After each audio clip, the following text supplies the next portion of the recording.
Where do you think we're going? Like right now, sales are they're slow, but we don't have a lot of inventory and prices seem to be holding. Well, looking at the market the last couple of weeks and dissecting it and sending information to my clients and database, biggest thing that I noticed was the lower price point. So let's talk about the lower price point. When I say lower price point, I'm talking about a million, say down to six or five. We know there's not a lot of property for five, but we'll say that.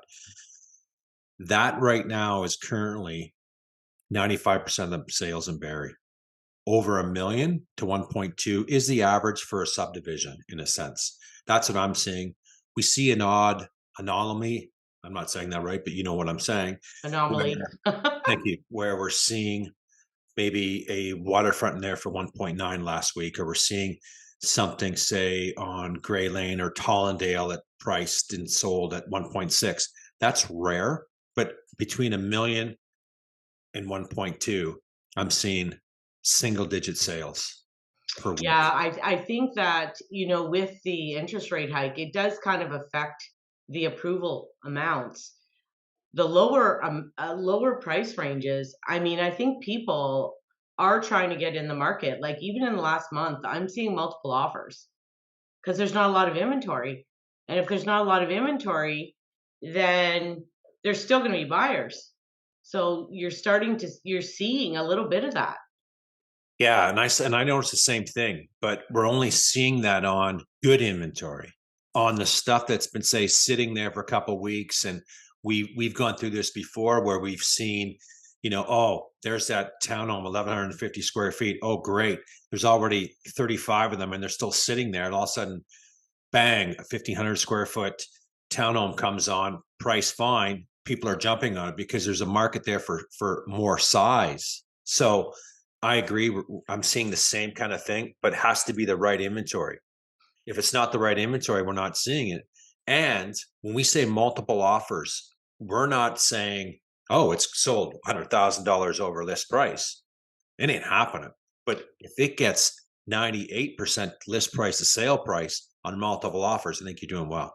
Well, and that's what I'm seeing too. So the multiple offers, they're not going like they were in January, February. They're not going 100,000 over. They're going some of them might be going a little bit over or just close to list, and there's still conditions, finance, inspection. Some of them, if they're getting the higher price, they're even doing the conditional on the sale of a house. I'm seeing that in other parts of the market where the price point is a lot higher Yeah. and the property has been sitting for some time on the market. I noticed one on it was up in Horseshoe where it was listed for 1.2.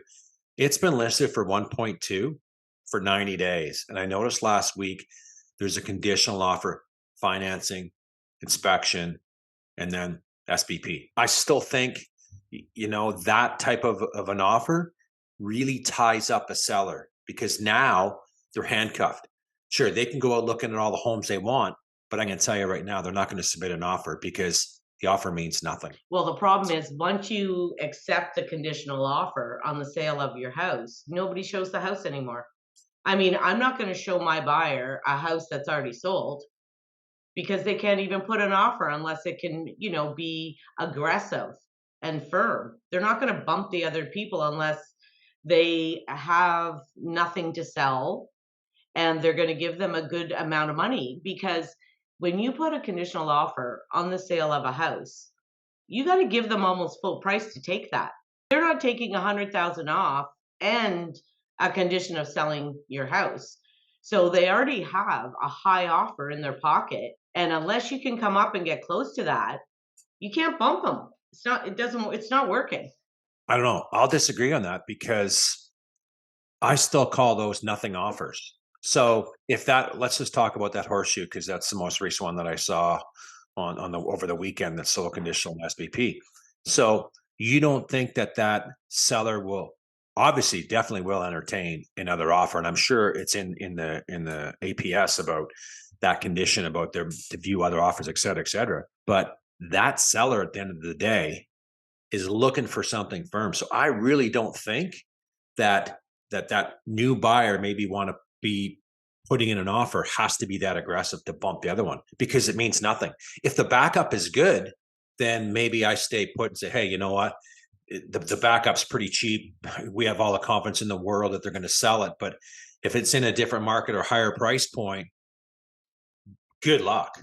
That's what I think. So Well, I think that, like, I just had this whole scenario with a purchase and a sell, and the issue that we had is once the client gets that high number, they don't wanna go, they'll go a little bit lower for a firm deal, but they're thinking, "Well, my house is worth 1.2 because I already sold it for 1.2." So now you try to get them to take a lower number, and they might, waiver 50,000 maybe, but trying to get like low, they won't do it. no, I don't think low. I think 50K may be enough. So if that buyer with that first offer, SBP conditional, and I don't know, we're going to say it's full list, and I come in with a buyer and go, you know what, we have a hard time. We're only going to give you 1,150,000, but we're going to give you a firm deal with the condition of financing, with the condition of inspection, no SBP. So now that seller can take that to the bank every day and then can continue their journey to buy something.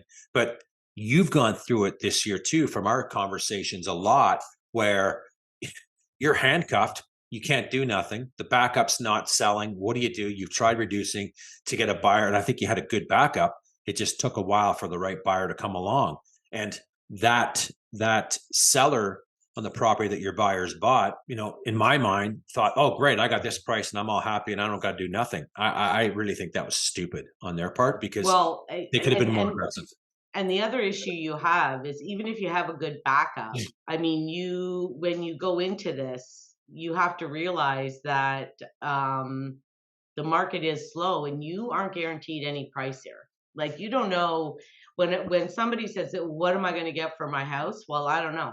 I'll give you a range. It's so hard in this market right now, and the way the market conditions are, people just are approved for a lot less money, right? Like they are, For sure. and they are all scared. Like right now, in all my years of doing this, I've never seen buyers who are being so fickle. Like they'll put an offer in and then they walk away. They put an offer, gets accepted, they give no deposit. It's like they're all afraid to make a mistake and pay too much. Well, I think there's stability, and I think that also comes from that agent communicating to them and educating them possibly. Like, I'm seeing that too a little bit, but I haven't seen that recently. I've seen that more in the spring, but there's a lot more product. So is it safe to say, "Oh my god, just I know we put an offer on this property, but look what just came up. That's in our range. We need to go after that." Or maybe it's cheaper. I don't know.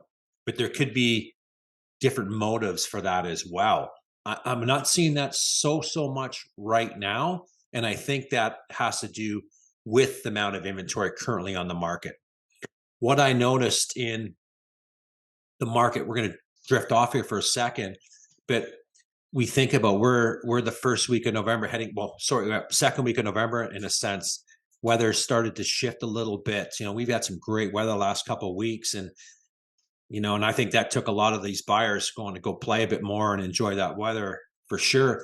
But it will be interesting to see if things are going to pick up. But I believe that seller who's maybe listed right now, or maybe even listed for 35 days right now, has a 3 to 4 week window to sell their property. And if they don't, they're going to move into the next year. And I've noticed that in the condo area is they've dropped compared to where they were 35, 40 days ago, because that seller's going, holy cow, where did they go?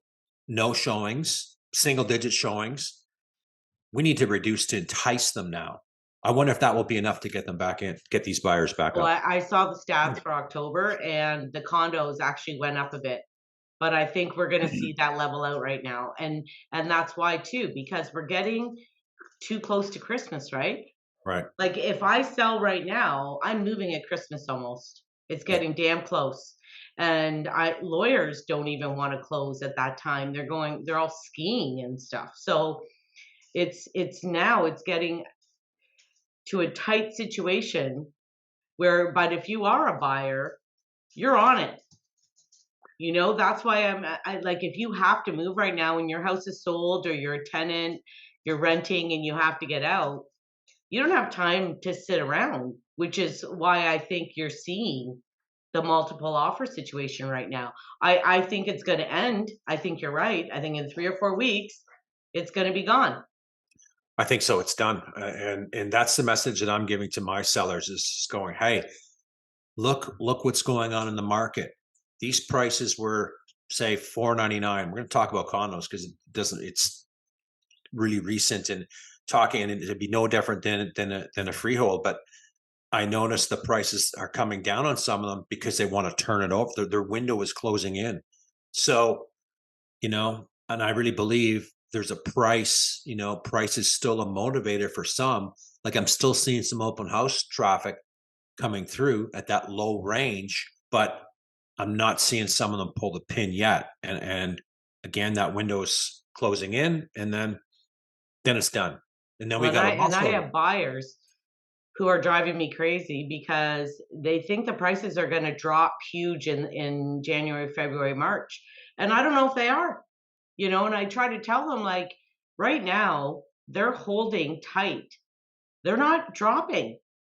Like in the lower ranges between 600 and 900, we're not seeing this huge drop in price. It's not happening. And everybody's scared that, oh, if I buy now, then by January, February, I'm already going to lose 20, $30,000. And See, I don't know if that's going to happen. I don't think it's going to happen in the lower range. On the higher ranges, and again, if we go back to May, June, July, even, right? A lot more product on the market. And we saw that. We saw in Barrie, I think it was 3.2 months worth of product. Now we're in the low twos and even the high ones in a sense in that 9 and down range. So yes, I agree that there's great stability there for sure. But in those higher ranges, I really think there's more price volatility in that high range because of the rates, because of where they're going to go. Well, I think the Bank of Canada for December will go 25 basis points or maybe even hold depending on what the data says. But fingers crossed because maybe there's those buyers too that are sitting back right now too and going, hey, let's just wait and see what's going to go on, right? Let's just wait and see approach. And when we're looking at the listings that have sold previous, if we go back to June, July, and August, we were seeing transactions down 45%, not sale prices, transactions. Now we're seeing 24 to 28% off the transactions compared to this time, same time last year over year from 21 to 22. So that's telling me, hey, you know what, 28 is better than 45.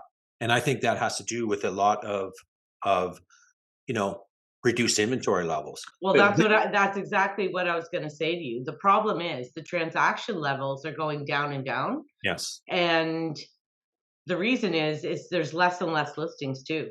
And with less listings, there's going to be less transactions. People are Yes. holding tight. They don't know what's going to happen in this world right now. And if they don't have to sell, they're not. And I was talking to my mortgage guy the other day. He's approving people with the stress test at 7.35. Mhm.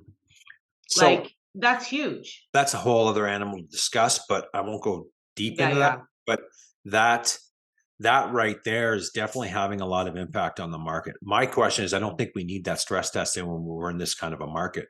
We're making it harder for people to qualify for those higher ranges. Hence, why those million to 1.2 million are sitting on the market.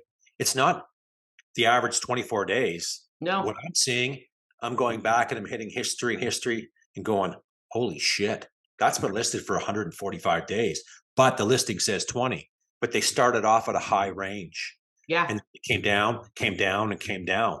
And I sold one last month and it's all closed up now. And we were at a high range. I mean, it was a beautiful home, etc. But at the end of the day, we didn't get a lot of traffic to it. We finally found the right buyer at 100 days on the market before we got an accepted offer. It wasn't the price that my clients wanted. and they said, Mark, what should we do? Well, I can't guarantee you that price again, because the way this market, the way these homes are selling right now in these high ranges, it's single digits. So that offer price may not come back again. They took the offer, which I still think was the right decision, because what happens if you wait till next year? What happens if inflation is hotter than we thought it was, or we're everyone's fingers are crossed, hoping that it comes down, so the rate pressure kind of slows down or stops. But if we look at Canada, the U.S., it's a different animal, where their inflationary pressures are still very high there, and growth is still very high there. So the Feds are, going, what do we do? And they did a 75 basis point last week, where the week before we only did 50. So, and our inflation level, I think it was 6.8, where theirs is in the eights or high sevens. Well, this is the whole problem, is that we don't have a crystal ball. No, we don't. So we can't tell sellers, oh, if you wait, you're going to get more money, or if you don't do it now, or you're going to get less money. Okay, and then same with buyers. We can't say, okay, wait till the spring because you're going to get a better deal, or maybe the inventory keeps going down, down, down, Yeah, and it creates more um bidding wars, and maybe we end up with prices going up. We don't know. we So don't know. it's very, very difficult. And at the end of the day, your house is only worth what someone's willing to pay. And if That's you've been there for a month, 2, 3 months, and nobody's coming to see, no showings, and your price too high. It's the way that it is. absolutely. And you know, everybody's emotionally attached to their house, thinking, I should get this. That's just a known thing. But if the data is telling you something else, and the same neighborhood is selling and the same type of property type and this, that's the market right there. But that market could change in a week or two. We're talking higher ranges because there's great Oh, for stability sure. behind you. So it could change. Like, so someone got 1.15, we'll say, but 3 weeks advancing forward in the future, you can't guarantee that. We No. don't know. Or, let's just say there's multiple offers on that property and someone's going, oh my God, I heard they got multiple offers. I need to get it listed like yesterday. So you put it up, hopefully to get that buyer that missed out, and they don't show up to your property. Yeah. So I'm really big on the data. I'm really big on showing them visually and how our property compares to what's sold in your neighborhood. You Same know what apples I to was apples. really shocked with? So I was showing a lot of houses between the 6 and 750 range, Mhm. and I was in shock at how bad they were inside. Like, I'm talking, they stink, cat, dog, I don't know what it is, smoke, a lot of work needed, everything original. Like, I was just shocked that at that price range, yeah, there's some cheap buys out there, but they're hurting. Like, they're not good. And so, I couldn't even find my client anything in that range that was half-ass move-in ready. Like, they all needed a lot. And I was shocked. But you know, we got to go back to what is that agent having the conversation with that seller? Do you know what I'm saying? Like, we have to I look I I back at that. do. We I can't just do, but say, there's certain people, like, and I've had clients myself, they don't have money to do anything. but everyone's got a couple of bucks to do some paint, whether they do it themselves, a couple $100 in paint. They say, hey, you know what? We're going to take a week or two to get this done. At least get the main area done or something. But If they physically can. I have right, a client right now that she physically cannot. right.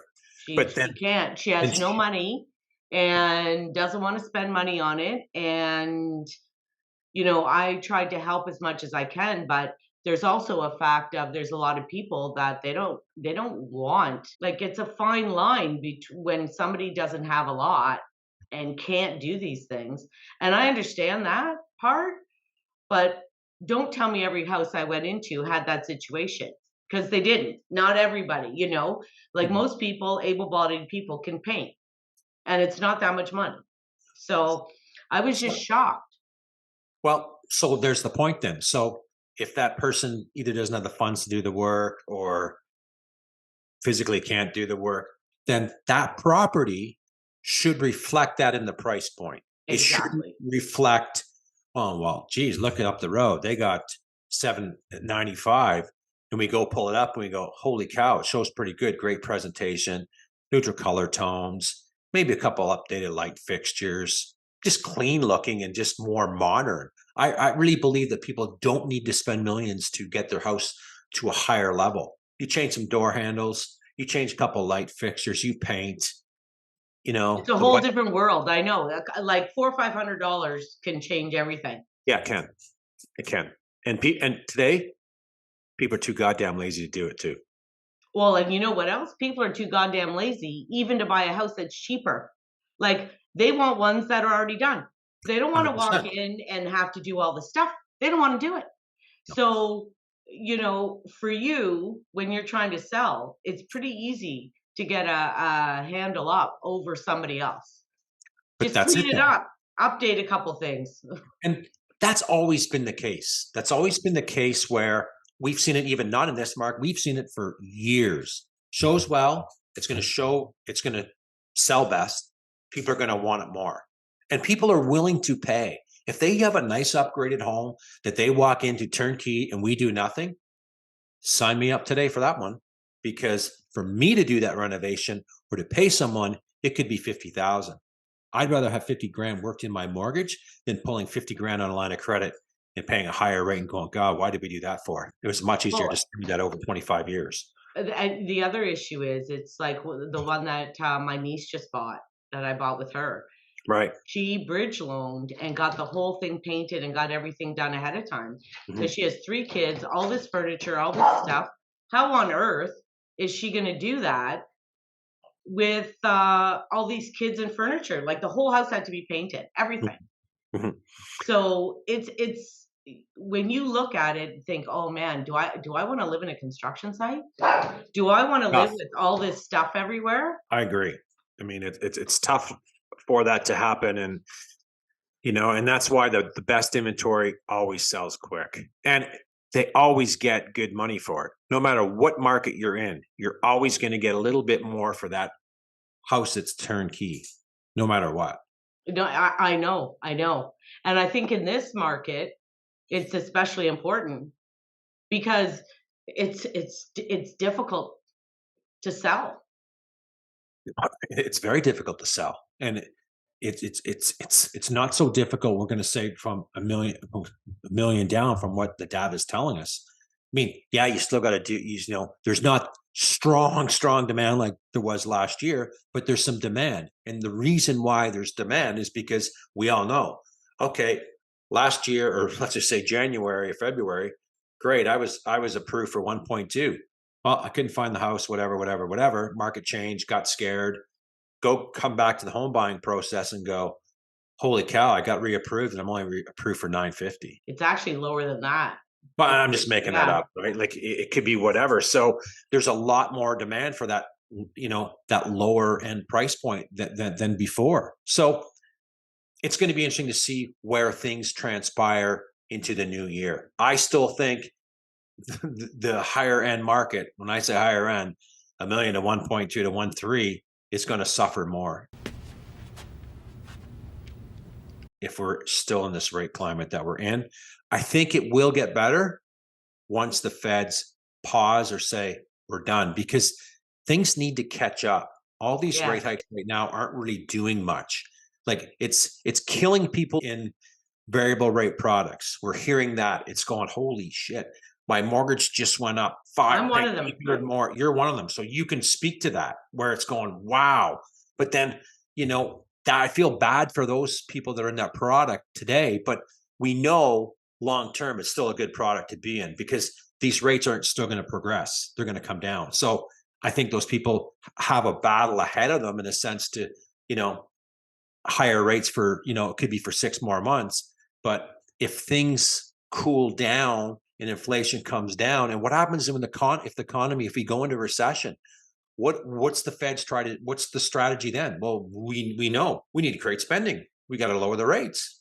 We want Yeah. the economy to pick up some steam. So, you know, it's a different jungle out there today, and I don't think we've ever seen this since I've been in the game. That all of a sudden hot and all of a sudden cold, and go, where did 50% of these buyers go? Well, and the other thing I've noticed since I've been in it, like, I really have never seen this either, where I've seen, like, up and down, but I haven't seen, like, the media has created such a frenzy that buyers, and probably with social media being more active, buyers are terrified now. Like, they're terrified that they're gonna lose money. They see all the people that bought in the early part of the year, and those people have lost 300,000 some of them. Boom. In 100%. 3 months, they lost it. So now they're all afraid, and all the media talks about it's gonna get worse and worse and worse. So a lot of these buyers right now are still going on their 3 or 4-month pre-approval amounts. Like, my buyer that's closing next week, she's still got the rates from August July, because that's when she was approved, Right. and that's when her deal went in. So that is gonna peter out as well. We're gonna end up getting people now where they have to pay the higher rates Oh, because the 100%. pre-approvals are gonna be gone, right? Right, the new ones coming out, they're at, we got to factor in that 50 basis hike last week. So yes, that's gonna have some impact. And we're not gonna see it right now because we maybe still have those buyers that were pre-approved, a month ago, 2 months ago that got the lower rate. So they're gonna go, holy cow, you know what? I better jump in this now because they just raised it 50 basis points and I'm gonna expire next month. So it's gonna be an interesting tale, what happens in the new year. You know, back to you made a point about when that buyer bought back, even let's just say, and we know when the peak was. It was in February, where we started to see the decline was right after kids' March break, and I went to a listing appointment this week where that buyer bought at that peak and paid $1,257,000. I went to the listing appointment last week, and there was a few comparables, conditionally sold, but in a sense SBP. So I couldn't, the condition's gonna it's 30 days or 40 days out, so I can't see it right now. But I'm going to be honest, that buyer's out 200K minimum.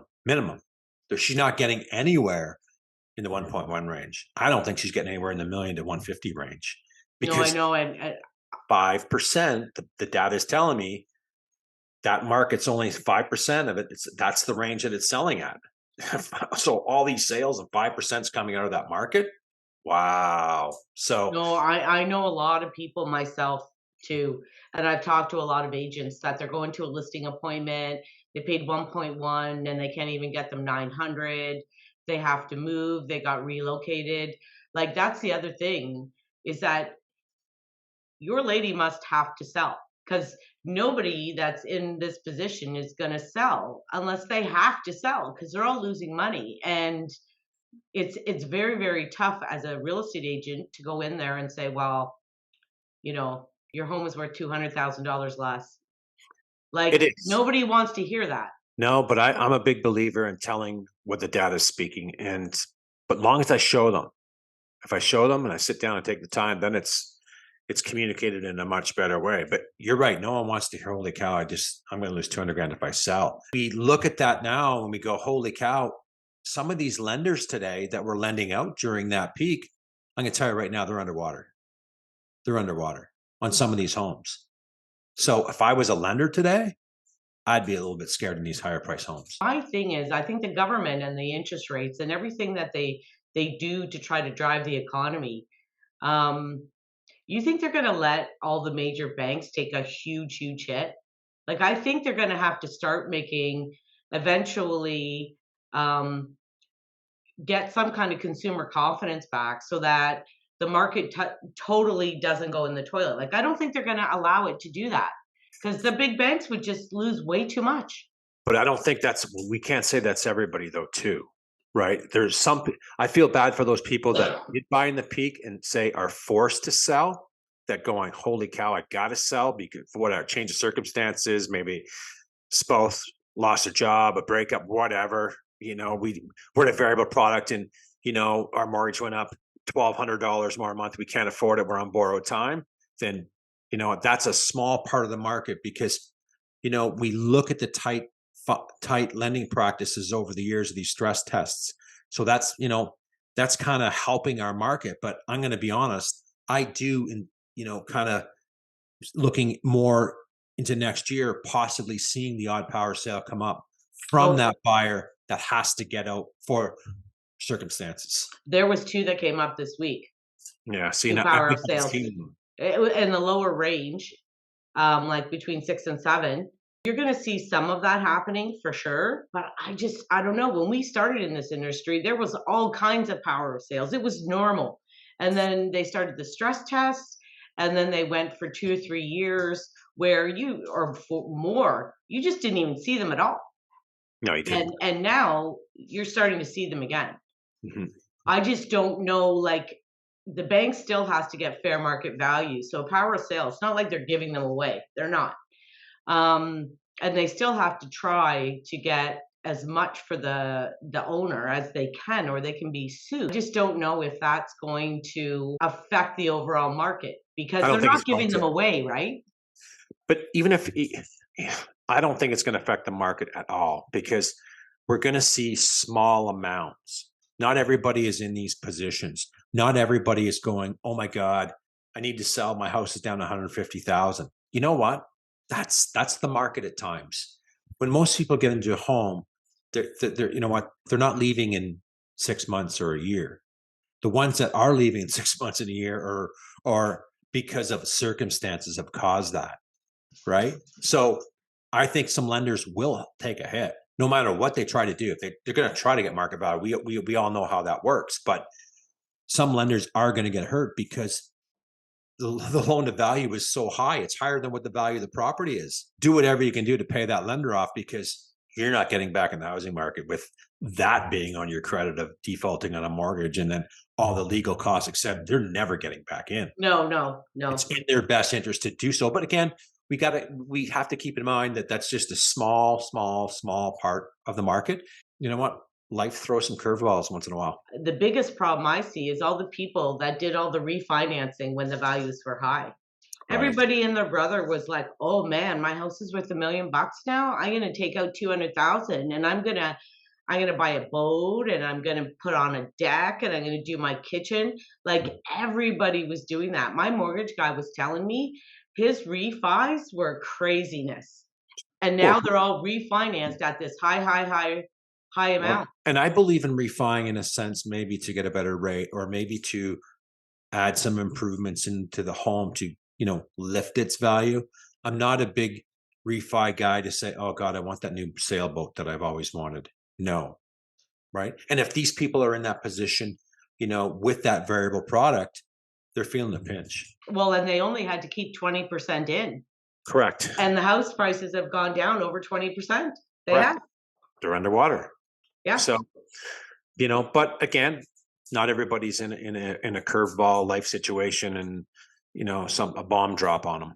So, I don't think it's going to do much to our market. I think our lending practices have been, the most secure probably out of any country in a sense. And they're still that way now. And even I do disagree that why are we having a stress test in today, but you know, maybe we should. I don't know. I mean, no one knows what this crystal ball is going to bring, but I think once the sentiment changes and things change for the better and people are used to a higher rate climate, they're still low, historically low, but they're not crazy low like they were last couple of Mhm. years. Then we both worked in a market where they were 5-6%, and When I we're doing first tons of bought my deals. first house in, it was in the late 1980s, it was 12%, 15%. Right, right, right. And I don't think Like, we're I ever mean, this is still low, it's just we're not used to it. we're not used to it. And And nobody knows what's gonna happen, it's too hard, no, like, the real estate is like anything. It's a time thing. It goes up and down and up right, and down, and right. the thing is, over time, it's always gonna go up. 100%. They got to stay in the market. Stay in the market, ride the course. Don't sell, don't panic sell. Who cares if your house is down 100 grand? You're not moving out tomorrow. Service the debt. Keep going as life is planned. Yeah, To change course. yeah. Well, why don't we wrap that up for Yes, today? and next time we'll talk about the landlord and tenant issue. All right. See you soon. Okay.